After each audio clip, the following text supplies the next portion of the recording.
What is up, everybody? It is Alex from Heavy New York calling from the Alto again, and this time we are here with the one and only Victoria Kay. Thank you for coming on the show today. It's great to have you here. Thank you so much for having me on the show. It's great to be here and it's great to reach out to different radio stations and experience different audiences. Yeah, it's always great to experience different artists and really just see many different creative minds, especially because your recent Madonna cover of Frozen was pretty spectacular. Um, was this always the plan? Why did you decide to kind of give us like a Madonna cover as like, so was this meant to sort of hold us over while we wait for a follow up to Core, or was this meant to kind of be like a signal for something moving forward? Oh, okay. Well, it's meant to be a lot of things. Hmm. One of it, Core was a concept album in itself, and that's in itself the whole story. So there's not really a follow up coming for that, but we gave it to you because we are working on new stuff, and we want to introduce a different kind of sound, a different direction that we're trying to start moving towards with our newer music. The reason why we chose this cover, it actually, when I was on my tour for Essentia, we were on tour with another goth band here from Australia, and we were like, oh, this is such a gothic song. We love this song. And so I was like, what if I did a cover of it? And that's kind of how that came to be. It's such a beautifully written song. It's such a well-written track that I wanted to keep the essence of it really, really strong. So I think that the song itself, it really matched our kind of sound and our kind of our vibe. And we wanted to, yeah, just try to create a new vibe and also try to experiment with different things and show people like a heavier kind of sound and try to like push people towards that a little bit more before we release new stuff. Well, and Madonna has always had like a history of metal. She was always a big metal fan. She cut her teeth in the punk rock scene. Lacuna Coil did a fantastic Madonna cover of Live to Tell as a bonus track a couple of years ago. And, of course, Monty Pittman of Prong being a member of her live band as well. So Madonna has always had sort of like a dark aspect behind it. Was Madonna always like maybe an early inspiration for you, or was this just sort of like a spur of the moment thing? I've always loved Madonna. She's always been an inspiration to me. I grew up listening to a lot of Madonna because my mum really, really loved Madonna as well. So yeah, I think I always liked this song, like growing up. I always loved Madonna. I always like admired how extravagant she was and how like extroverted she was. She always managed to keep herself relevant. She still does manage to keep herself relevant. Like she's doing great still. And I always, yeah, I really admire her as an artist. Like the way she's crafted her image and the way that she's, crafted her brand is really something that I find, really, really incredible. And it takes a lot of work. And she's a very smart businesswoman, you can tell. So lots of aspects of Madonna, the entity, really, really inspire me. When it comes to your other materials such as Core as well as Essentia, like being that Core was sort of like a concept album, and I'm not sure if Essentia was, but like, are you planning on sticking with the sort of concept album route in a way? I'm a concept album junkie, so like I always love asking about different concepts and meanings. That's so fair. Well, the first one wasn't a concept album. The first one was I actually recorded that before the band was formed. So the first one was like just a collection of songs that I had. And I was like, well, why not? I should make an album. Let's just make an album and see what happens. The concept album, that was very, we wanted to make a concept album. Um, I do love the idea of concept albums. With the second one, we really wanted to explore something different. Like I'm come from a Greek background, like my whole family's Greek. So that's why I wanted to explore that specifically because I knew the story so well and I wanted to explore different sounds. And I found that within a concept album, it was really easy to do that. Also, I just wanted to write a concept album because like, why not? Yeah. And look, we may do another concept album again. I'm not sure what we will do there, but I definitely stick to themes, if that makes sense. So like new stuff that I'm writing at the moment, it's all under a certain theme, a certain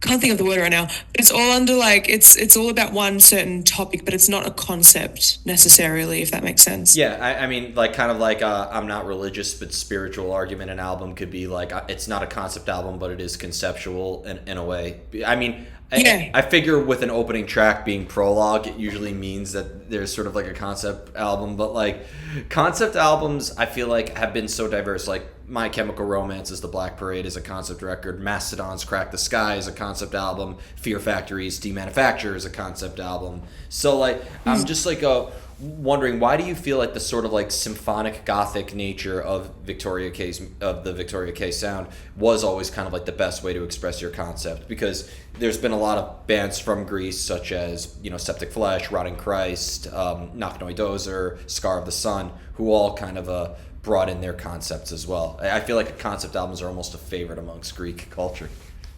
Oh, it's so true. We love concept albums. I think that the theatrical aspect of Victoria K, it's got a lot of theatrics in there.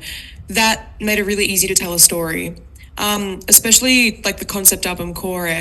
It's like the story of Hades and Persephone, and when he kidnaps Persephone and takes her down to the underworld, and that whole myth. I think that, yeah, a lot of the theatrical elements of the band did make it very easy to express emotion and express feeling rather than just a story, rather than just like speaking the words of the story, which I do speak some of the ancient Greek text in the story in that record, but like speaking some, instead of just like telling the story, I wanted to like go deeper into like what's not told about the story, if that makes sense. Like the behind the scenes, the emotions behind the characters, and like the humanity of the characters, rather than just telling what's face value.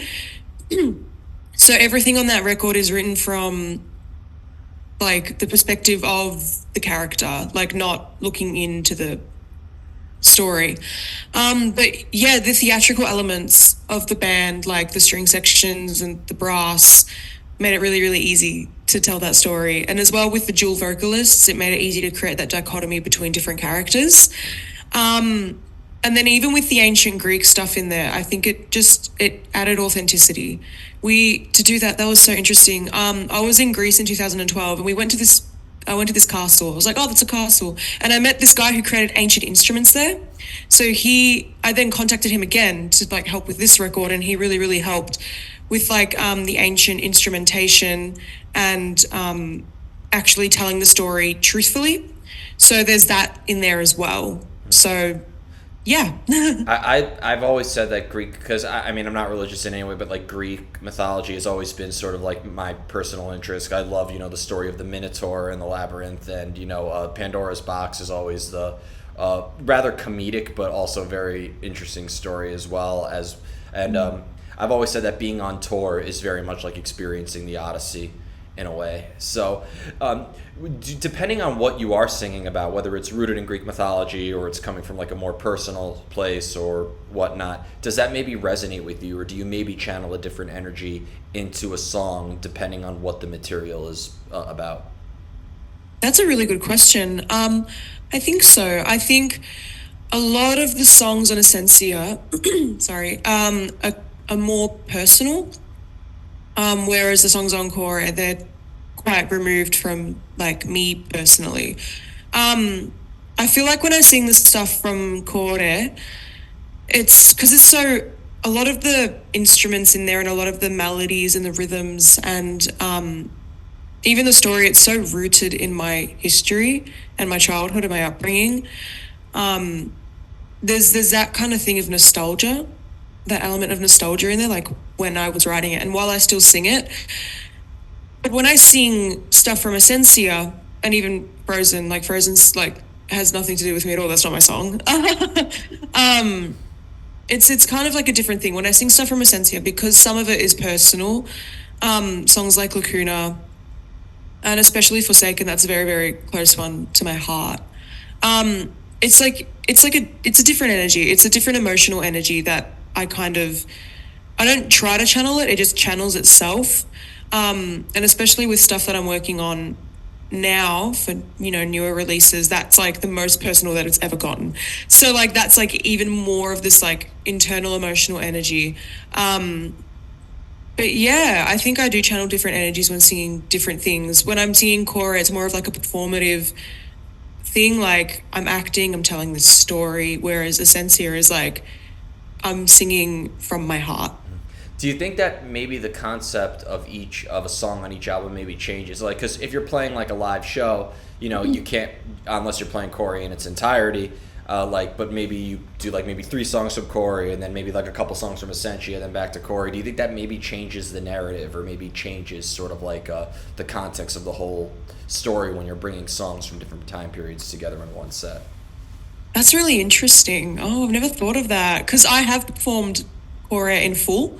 We've done that before, but most recently we've been like mixing songs from both. But it could very much change the meaning of the songs themselves. Like if you take them out of context of the story, I wrote them on purpose to all have an individual message. So you can take them out of context. So it's not just like stuck in this thing. The songs that we form from Kore, most of Pomegranate, Stephanie, and Tower, the three singles, because they go for so long, like you can't fit many songs in our set. But like out of context, I think they kind of work as standalone songs rather than songs within a concept. When you listen to the whole album, you're like, oh, this makes sense. But yeah, I think they work really well as standalone tunes. Like Tower, it focuses a lot on certain philosophical ideas, like asking questions about like what is God? Why do we need to worship a God? Like what would society be like without one? Whereas Persephone, I base that very, very much on like the part of the story where she's in Hades. But that's a lot about like female empowerment. There's that there. And then Pomegranate is about that, like what would it be like to be free, that female, like regaining your own bodily autonomy. So each of them have their own meaning in itself. And I just perform them like that, with the intention of their individual meaning instead of like the intention of it being from a concept record. Does that make sense? Absolutely. Absolutely, it does. And here it comes now, sort of like the difficult part in a way, because it's one thing to have this whole concept and this story, whether it's for a specific song or for a whole album, but then you get the music presented to you and you have to get the lyrics to sort of fit in the song structure. I'd imagine nothing is more heartbreaking than having the best lyrics, but them always being like one syllable over like every arrangement in a way. So have you ever had to almost kind of like sacrifice or maybe sort of like, lack of better words, water down the lyrics to better fit the song structure in a way? Like has fitting your lyrics in a song maybe been at the expense of the actual original lyrical ideas? Well, I write all the arrangement. I write the arrangements as well, so I kind of write everything together. So I've never had to cut anything. I have sometimes written lyrics first. Sometimes I'm writing an arrangement and I think of a really good lyric, but yeah, the syllables won't fit, and I'm like, oh, it's a bit not good. But yeah, because I write everything at the same time. I kind of, I don't know, it kind of just all works. Like with a lot of the stuff on Kore, I wrote the arrangements before I wrote the lyrics because I wrote it like one long song, because I had to fit the concept. So I don't really have any issues there. With stuff that I'm writing now, I wrote it all on. I write everything on piano before I put the arrangements to it. I've had to sacrifice some lyrics or some melodic ideas for the sake of the song, and it is heartbreaking at the time. But also like the outcome is how good can I make this song, not how good can I make these lyrics. So I try to think of the song as a whole. Yeah, because I mean, like there have been songs, I'm not going to mention who, but like where like I thought that the lyrics were incredible. Like you read those lyrics on paper and it sounds so intricate and articulate, but then like you listen to the song itself and it's very mediocre, and it almost kind of like, I've always said that good lyrics could always be damaged by a poorly written song. So I think in the end nobody's going to care about the meaning of the song if the music is not to their liking. That's totally right. I think like lyrics are important. They're definitely important. If you have like not good, like garbage lyrics, it's not gonna it's not going to resonate. But I think the song is, in a way, like melodies and rhythm. I focus a lot on melody and rhythm, like really specifically. Like when I listen to bands that I really, really love, it's always the rhythm that kind of draws me to a song. I don't know why, but that's why I'm trying to focus a lot more on those things. Because yeah, I think if the song is a good song in itself, like melodically and rhythmically, even without the arrangement, then it's good. That's why I try to write everything on piano first. Like it's something me and our producer, we always say, like, if it sounds good on piano, then it's a good song. Absolutely. Somebody told Yeah. me that if you could play piano too, you could almost play anything. And I think one reason why is because piano is that it's going to sound bad. I mean, I'm a keyboard player, so I'm entitled to say this, but I feel like piano is a very limited instrument in a way where like you can't with a guitar, for example, you could bend the string, you could put a different effect on it, you could like, use a whammy bar to sort of adjust the note and sharpen it or flatten it. With a piano, a C is a C, an A is an A D is a D. So like it almost seems like you have to kind of like adjust. With other instruments, I feel like you could almost adjust the instrument to fit your ideas, but with piano, you really do have to accommodate to the instrumentation itself. Oh yeah, definitely. That's why I think writing on piano is great, because it really, like, you can get the essence of the song really strong, like the bones really, really strong. Like I wrote Frozen with my drummer, so I didn't write any of those drum parts. He did that, and I wrote that with my producer as well. So he like did some of the instrumentation there. But like when I'm doing instrumentation parts, because I'm not a guitarist. I'm not a drummer. Like, I don't play those instruments. So like I find those sections take longer to write, only because like I don't play those instruments, but I'm also limited to my piano. And I do love my piano. I do love playing piano. Like I grew up playing piano, so I love it. But I think, yeah, it's a really good way to get the bones of the song really, really strong. And I arrange all my synth on there. But yeah, it's really difficult because you are limited to just what the piano can do. Like I find writing guitar bits kind of trickier than writing like a synth bit because of that. Does being, though, a multi-instrumentalist, being that you sing and play piano, does maybe a different instrument express a different side of you? Is there maybe something that the piano could express that maybe the voice can't express, and vice versa? Is there anything that you could express in your voice that the piano can? Oh, definitely. I also play like upper strings. I play viola. Oh, nice. So I'm a classically trained musician, like very much classically trained. I think, yeah, there are. I think, like, especially with viola, it's very close to. Well, I think the cello is closest to a voice, but a viola, it's like the same range. So it's very close to the sound of a human voice. So that as well expresses like different colors that I can't express as a singer, because it's got different tones and different textures. And a piano as well, you can create a lot of different textures there that as a vocalist you can't make. So that's why I really love arranging, and I love doing instrumental things and writing the music for the band, because I can express things that I can't express with my voice. And if I've written the song, if the song is a very personal song, it makes it, I feel a lot better if I do those arrangements, because it's coming from me and it's how I'm feeling. Like in Cora, there are some instruments, like some string parts, that are meant to physically replicate, like crying mothers, like a mother crying, like a lot of the string sections.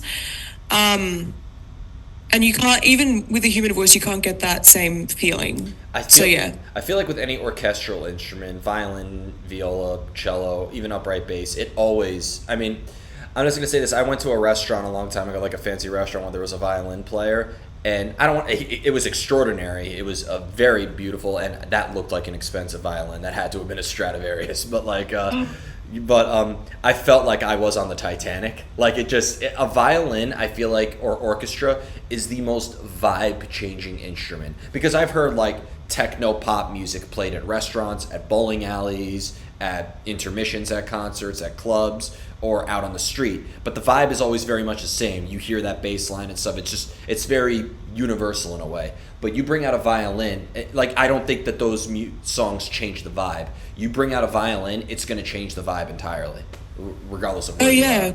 yeah. Like I have a lot of friends who are violinists and friends who are string players as well, like professional string players, and like I hear them play, and I hear them play so much repertoire, and like even depending on what piece they're playing, that completely changes the vibe as well. But then I also have friends who play brass, and you don't get that same energy from a brass instrument or from a piano. Like I don't know, there's just something about a string instrument that's just so haunting, I think. Like you could hear the most like gorgeous uplifting piece of music, but it's still got this like really dark vibe there. I don't know why. I've always found that. Yeah. I think it's also because, I mean, look, if you slightly botch a note playing piano live, as long as you sort of like keep up with the rhythm, you're kind of good. You're not going to notice it. With playing guitar, there's a lot of gain and distortion and atmosphere. But the violin or the viola, it's such a naked instrument. One little screech, people are going to hear it. Like, I would not want to be the person in charge of arranging that whole orchestral thing. I've seen a lot of live orchestras. They were all incredible. But on the back of my mind was like, it takes just one out of tune string to destroy that whole thing, I feel. Oh yeah. It's so easy to go out of tune when playing. But like that's like we record with live orchestras, both on Cora and both on Essentia. We use the Budapest Scoring Orchestra. Oh, nice. And yeah, so our producer, he's a classical composer as well. So he composed a lot of those string sections. And I'll like join on Zoom at like the crack of dawn to watch these like Europeans play our music. It's really cool. So I was listening to these guys record our songs, and like hardly any mistakes, pretty much no mistakes, but it's so intricate. Like everything is so intricate. Like we had to get them to record bits multiple times just to get the right like dynamic or the right articulation for certain bits, because it's so intricate when you're playing a string instrument. But even just listening to the string parts on their own, the essence of the song is there Definitely. in the string sections. And that's like going back to what we said before, that's why I think the symphonic music is a really good way to express certain emotion, especially in a concept, because those string sections hold so much like tension and release. Definitely, definitely. And when I'm listening to any symphonic band, whether it's Camelot or Nightwish or Within Temptation or Victoria Kay, like they all have like their differences noticeable. You know, Tardia and Floriansen sounds very different from Sherrington and Dell, who sounds very different from Thomas of Camelot. But in the end, like it's all very full and it's all very atmospheric and theatrical, which I think achieves the goal. I feel like 9 times out of 10, if I'm going to get a symphonic metal album, it's going to fulfill that. There are certain death metal albums that provide that and other death metal albums that don't. There's certain metalcore albums that do that but don't. But I feel like with a symphonic album, whenever I'm listening to that, it's very easy to get like sort of lost into the atmosphere that it's able to create. Yeah, I do. I listen to a lot of like deathcore and metalcore as well, like super, super into it. But there are a lot of like those bands that have like introduced a lot more symphonic elements than what they used to. Yeah, And I think it's becoming I wouldn't say that we're like, it's so hard to say, like, because we played at a show with Blind Guardian in February and we fit like really well with that audience. And then the next day we played a show with Catatonia and then we also fit really well with that audience. Yeah, so like we kind of find that like maybe like we're not strictly just symphonic metal. I think we kind of cross over sometimes. Yeah. Just from playing those two shows, I was like, oh, so we got like a power metal audience and a prog audience. I think it depends though. Like Catatonia is diverse in itself in a way where like let's say if you were opening up for Catatonia when they were touring off of Dance of December Souls, which was like their That's first true. death metal album, might have been a little complicated. I would have loved seeing it either way, but then you move on to Last Fair Deal Gone Down and Viva Emptiness and so on. I think it would have fit perfectly. There was one more question I wanted to ask you if you have time, and that Yes. is having the classical background. And I spoke with Tardia about this too. It's always great to have that. It's always great to have more tools at your disposal. But in the end, regardless if you're playing symphonic metal or deathcore or whatnot, this is rock and roll in the end. It's all about breaking rules. So I'd imagine that you did have to. I'd imagine there was a lot of sort of, for lack of better words, unlearning a lot of the strict nature that you probably applied to when you were learning classical music, right? Oh yeah, for sure. Like I started writing before I kind of got really stuck into classical music. So I kind of did a like a back it was like backwards for me. Which I'm kind of glad about because I can still manage to take away the technique from the actual song. Like I try not to think about technique when I'm writing at all. Because yeah, at the end of the day, like it is heavy music and it's like it is all about like not following rules. If I followed rules of classical music, my music would it would be boring. I'm gonna be so honest. I love classical music. Don't get me wrong, I love it, but rules can be so strict, and my music would be boring. Like I do use some. Like I think about technique when I'm writing. Obviously, I think about theory when I'm writing. Like if I want to chuck in a cool progression or like really weird rhythms, I can do that. Because of technique, but I try to just think purely from the emotional side of it when I'm writing, when I'm beginning to write a song, and then I chuck the technique in later. That's incredible, and I think that's a very unique method. It's like you don't abandon it, but you allow it to sort of you allow it to assist you, but you don't allow it to control you. I guess you could Yeah, say. of course. So before we go, I want to thank you so much for your time.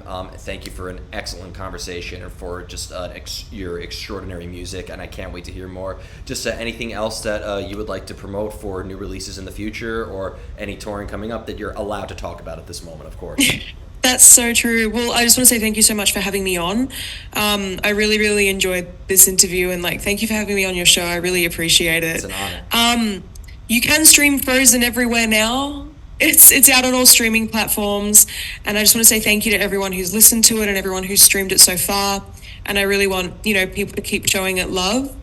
Here in Australia, we've got a show on June 14th and a show on June 15th, both in Melbourne. So if you're from Australia and you're listening to this, come to those shows. It all like every Australian band I've interviewed, like it's just like it drives me crazy that like you are literally at the farthest possible place from here in New York. So I really want to come to the States and tour in the States. That's something that we want to start working towards. yeah, absolutely. But I'd imagine like I always hear European bands and even South American bands being like it's so hard to get to the States. I'm like, yeah, but I just spoke with a couple of Australian bands who are an ocean and two continents away. So That's so true. yeah, but thank you so much, everybody. We are here with Victoria Kay. Check out the Madonna cover of Frozen. This is Alex from Heavy New York, and we will see you next time.